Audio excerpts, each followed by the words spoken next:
Here's a smooth, ready-to-voice script of about 420 words, built from your draft and polished into a natural sports narration flow.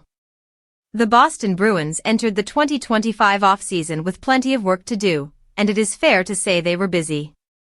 They re-signed important pieces like Morgan Geekie and Mason Lohrei while adding a wave of new faces, including Tanner Jeannot, Viktor Arvidsson, Matej Blumel, Kuraly, Jordan Harris, and Michael Eyssimont.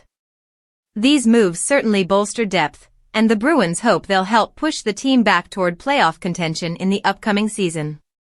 Still, when you examine the roster, glaring needs remain, and it is clear Boston must look for more upgrades if they want to rise back to contender status. The first and most obvious need is at the top of the lineup. Since Patrice Bergeron retired, the Bruins have struggled to replace him with a true first-line center. Elias Lindholm, Pavel Zacha, and Casey Mittelstadt are all capable players, but none carries the dominant two-way presence that made Bergeron the anchor of Boston's identity. Free agency offered few real solutions, leaving the trade market as the best path forward. A name worth watching is Mason McTavish of the Anaheim Ducks.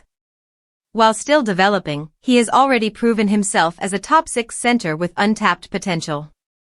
If his contract situation in Anaheim stalls, Boston could view him as a long-term answer. The Bruins also need more firepower on the wing. Losing Jake DeBrusk to Vancouver and trading Brad Marchand at the deadline left major holes in the top 6. While they were linked to stars like Brock Boeser and Nikolai Ehlers, both signed elsewhere, leaving Boston searching again. One intriguing possibility is Alex Tuch. Entering the final year of his deal in Buffalo and already the subject of trade rumors, Tuch is a big, skilled winger who just scored 36 goals. He would bring the scoring punch and physicality Boston desperately needs on the right side. Finally, the blue line remains a concern. Trading Brandon Carlo at the deadline created a void on the right side of the defense. Henri Jokiharju filled in admirably after coming over from Buffalo, but relying on him as a permanent top-4 solution may be asking too much. The best potential fit is Rasmus Andersson of Calgary.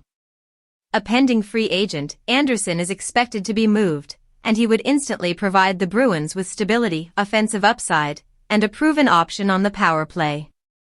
Boston's summer moves laid a foundation, but to return to the level fans expect, bigger swings may still be necessary. The hunt for a true first-line center, a top-6 winger, and a top-4 defenseman could define the Bruins' path back to the playoffs.